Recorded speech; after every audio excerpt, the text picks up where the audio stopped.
आज बहुत अच्छा कार्यक्रम ये आयोजित किया गया है। पहले भी आप सभी जानती हैं कि एक बार हम लोग यहाँ लालगंज प्रखंड में पहले भी बैठे थे संपूर्णता अभियान 1.2 लेकर। तो आज की इस चर्चा में आप सभी का हार्दिक स्वागत है। हमारे जो स्थानीय माननीय जनप्रतिनिधिगण है, हमारे जो लोग यहाँ आए हैं, जो जीविका दीदियाँ हैं, जो प्यारे बच्चे हैं, आप सभी का हार्दिक स्वागत है। आप में से कोई बता पाएगा कि संपूर्णता अभियान क्या है? किसी को मालूम है? हाथ उठाइए। मालूम है? आइए सामने आइए। क्योंकि कोई भी मुहिम वो ये जैसा कि माननीय विधायक जी ने आप सबको बताया कि केंद्र सरकार के द्वारा लॉन्च किया गया है, नीति आयोग के द्वारा इसकी मॉनिटरिंग की जाती है। जहां अच्छा काम होता है वहां राशि भी प्रदान की जाती है कि क्षेत्र के समुचित विकास में इसमें काम हो सके। लेकिन जो स्थानीय लोग हैं, क्या उनको इसकी जानकारी है, ये मायने रखता है। तो संपूर्णता अभियान जैसा नाम में ही आप लोग समझ सकते हैं कि किसी भी क्षेत्र के संपूर्ण विकास से यह संबंधित है। जब विकास की बात होती है तो यूं तो सभी क्षेत्रों में विकास एक साथ होना चाहिए, लेकिन मॉनिटरिंग मैकेनिज्म के कारण इस सबकी मॉनिटरिंग संभवतः एक साथ ना हो सके, तो कुछ एक ग्रुप्स बना करके कार्य किए जाते हैं ताकि बेहतर मॉनिटरिंग से हम लोग स्टेप बाय स्टेप विकास में आगे बढ़ सकें। इसी क्रम में पूरे देश में 329 जिलों को चिन्हित किया गया, जिसके अधीन 500 ऐसे ब्लॉक चिन्हित किए गए जिसके इंडिकेटर सबसे ज्यादा खराब थे। और उसमें कुछ अगर ट्राइबल पॉपुलेशन में था तो वह भी एक कारण था चयनीकरण का कि ऐसे जो ग्रुप्स होते हैं उनको विशेष रूप से सहयोग की आवश्यकता होती है। तो लालगंज प्रखंड जो 500 ब्लॉक है पूरे देश में जो अपने पिछड़ेपन के लिए चिन्हित किए गए थे, उनमें से एक है ना। तो ये खुशी की बात है क्या? अब इसमें काम करने की जरूरत है। लेकिन खुशी की एक बात है कि जो पहला फेज हमारा चला उसमें जैसा बताया गया कि जो 6 इंडिकेटर्स थे, 6 ऐसे क्राइटेरिया थे जिन पे काम किया जाता था, जिसमें स्वास्थ्य विभाग से संबंधित योजना थी, शिक्षा विभाग का और सॉइल हेल्थ कार्ड किसानों को दिया जाना था।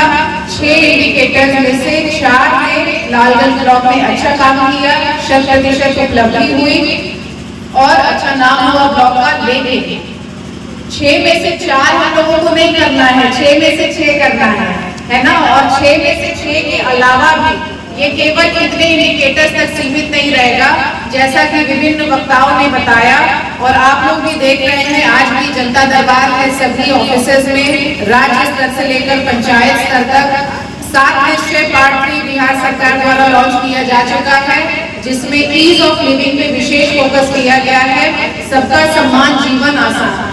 तो इस क्रम में प्रत्येक सोमवार और शुक्रवार को जनता दरबार सभी ऑफिसेज में लगाए जाते हैं और उसका यही कारण है कि लालगंज तो हमारा एस्पिरेशनल ब्लॉक है, इस पर विशेष रूप से नीति आयोग की मॉनिटरिंग की जाती है।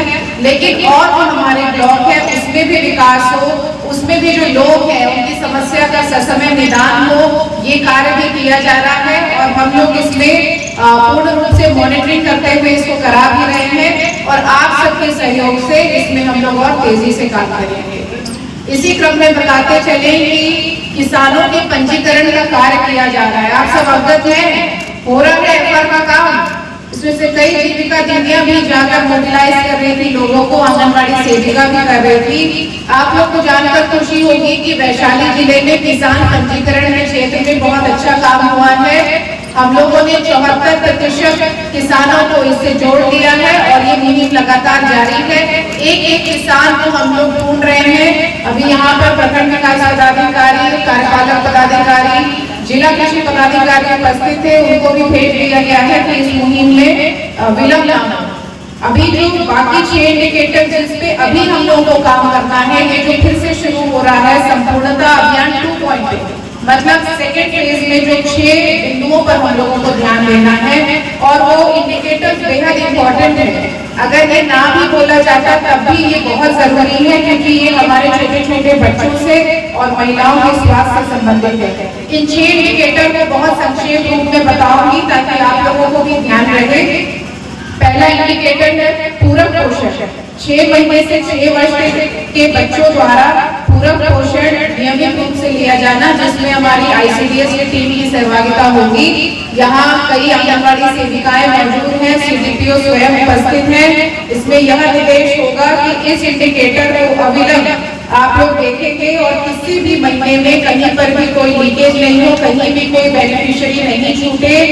जो बच्चे नहीं आ पा रहे हैं उनके घरों से संपर्क करके उनको जरूर केंद्र पे बुलाकर ये सारी चीजें आप लोग कराएंगे। इसको बहुत गंभीरता से लेंगे। माप तौल की दक्षता, आप लोग जानते हैं कि छोटे बच्चों को आंगनबाड़ी केंद्रों में जब भेजा जाता है तो उनकी ग्रोथ के इंडिकेटर्स पर भी ध्यान दिया जाता है कि उनका हाइट जो है वो उम्र के अनुसार बढ़ रहा है कि नहीं, उनका जो वजन है वो उम्र के अनुसार है कि नहीं, क्योंकि न्यूट्रिशन का पैमाना यही है, सही पोषण है इसका यही पैमाना है कि बच्चे का वजन, उसकी हाइट इत्यादि प्रॉपर हो। तो इसमें यदि CDPO साहिबा ये देख लेंगी, यदि कहीं पर किसी केंद्र में मापतौल के इक्विपमेंट्स की कमी है तो उसकी अविलंब आपूर्ति की जाएगी। और लालगंज में विशेष रूप से सभी आंगनबाड़ी केंद्रों में मापतौल के इक्विपमेंट्स की व्यवस्था की जाएगी ताकि किसी भी केंद्र में कोई गैप नहीं हो। आंगनबाड़ी केंद्रों में शौचालय की सुविधा, ये ऐसा इंडिकेटर है जिसके विषय में जिला स्तर से लगातार मॉनिटरिंग भी की जा रही है।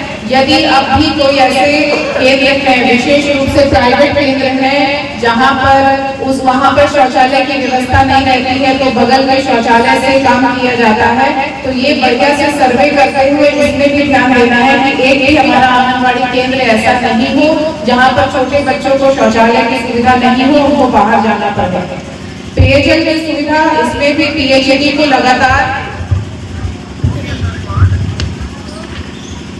लगातार निर्देशित किया गया है। आपके पास है अभी क्या पेयजल की सुविधा का? अभी भी बचा हुआ है। बिजली की सुविधा, किसी भी आंगनबाड़ी केंद्र में बिजली की सुविधा नहीं हो, ऐसा नहीं होना चाहिए। तो इस विषय में ये हम लोग देखेंगे कि लालगंज में ऐसा कोई गैप नहीं रहे, लगातार कहा गया है। लेकिन लालगंज को सभी 16 ब्लॉक में हम लोग विशेष फोकस देंगे क्योंकि ये एस्पिरेशनल ब्लॉक है और यहाँ पे जो काम हो रहा है विकास का या नहीं हो रहा है, इसको डायरेक्टली नीति आयोग देखता है और केंद्र सरकार भी देखती है। 5वां हमारा इंडिकेटर शिक्षा विभाग से संबंधित है। जो हमारी बच्चियां यहाँ पे कविता पढ़ रही थी और कह रही थी कि अब डर नहीं लगता, तो इसी से संबंधित है कि विद्यालय में शौचालय की व्यवस्था। आप सभी जानते हैं कि सरकारी गाइडलाइंस के अनुसार सभी स्कूलों में, चाहे वो लड़के हो लड़की हो, सबके लिए अलग अलग शौचालय की व्यवस्था की जानी है। कुछ ऐसे स्कूल अभी भी होंगे जहां पर शौचालय की व्यवस्था नहीं होगी। यहाँ जो प्रखंड शिक्षा पदाधिकारी हैं वो इस बात को देखेंगे कि लालगंज में ऐसा कोई स्कूल नहीं हो जहां पर 2 शौचालय की व्यवस्था नहीं है। यदि जमीन का कोई इश्यू है या जमीन पर्याप्त नहीं है, उस संदर्भ में अलग से बात करेंगे, लेकिन इस इंडिकेटर में किसी भी प्रकार की शिथिलता बर्दाश्त नहीं की जाएगी। और अंतिम जो इंडिकेटर इस मुहिम से संबंधित है वो है पशुपालन विभाग से संबंधित, और आपके जीवन में भी इसका विशेष महत्व है। जो लोग पशुपालन करते हैं अपने पशु के लिए बहुत चिंतित रहते हैं कि उनका ससमय टीकाकरण हो, उनका उपचार हो। तो ये सभी पात्र गौवंशीय पशुओं का 100% FFP टीकाकरण सुनिश्चित किया जाता है। तो टीकाकरण 100% हम लोग पशुओं का कराएंगे। और जो पशु के स्वास्थ्य से संबंधित मामले में एम्बुलेटरी वैन्स की सुविधा दी गई है। पशु के लिए एम्बुलेंसेज हैं जो आप लोग कॉल करके बुलाएंगे तो वो आपके यहाँ आ जाएंगे एम्बुलेंस और आपके पशु की चिकित्सा करेंगे। इस पे भी हम लोग विशेष रूप से फोकस कर रहे हैं कि किस तरह से आपके पशुओं के स्वास्थ्य का संवर्धन हम लोग अच्छे से कर सकें। तो ये 6 इंडिकेटर्स हैं, लेकिन ये अपने आप में संपूर्ण नहीं है। इसके अलावा भी विकास के विभिन्न मापदंड है जिस पे जिला प्रशासन लगातार कार्य कर रहा है। हमारी जीविका दीदियां यहाँ बड़ी संख्या में उपस्थित है। उनको ये बताते चले कि उनका जो माननीय मुख्यमंत्री महिला रोजगार योजना में शुरू हुई थी और 10,000 की जो राशि मिली थी अब एक गाइडलाइन इसमें आ चुका है कि आगे की राशि किस प्रकार से दी जानी है। आज ही चिट्ठी आई है उसकी, तो आप लोग भी अपनी तैयारी कर लें। अब आप लोगों के प्रोजेक्ट की समीक्षा की जाएगी, आप लोगों ने उस राशि का कैसे उपयोग किया, क्या उसके प्रोडक्ट बनाए, और उस आधार पर अगली किस्त आपको मिलने वाली है। और इसके लिए डीपीएम जीविका को निर्देश दिया जा चुका है कि इसको तेजी से कराएं और सबसे पहले ये लालगंज प्रखंड में हो। इससे तो खुश है ना? तो ये होगा तो इससे आपका रोजगार बढ़ेगा, आर्थिक स्थिति अच्छी होगी, बच्चों की शिक्षा में योगदान होगा और आपका परिवार स्वस्थ होगा, खुशहाल होगा। तो बिहार सरकार लगातार काम कर रही है आप सबके हित में, और ये एक अभियान एक छोटा सा हिस्सा है कि एक प्रखंड को कैसे हम लोग एट पार ला सके, जो देश के विभिन्न प्रखंड हैं जो अच्छा काम कर रहे हैं। हमने पढ़ा था कि देश के कई प्रखंडों में जो 6 इंडिकेटर्स थे, उनमें से सभी में उन लोगों ने अच्छा काम किया था, और हमें ऐसा लगा कि ये लालगंज में भी होना चाहिए। तो इस बार आप सबको हम आश्वस्त करते हैं कि सभी 6 इंडिकेटर पर लालगंज इस बार अच्छा काम करेगा, और पूरे देश में लालगंज का नाम अच्छे सेंस में लिया जाएगा। और इसमें मेरा पूरा विश्वास है कि आप सब इसमें अपना योगदान देंगे ना।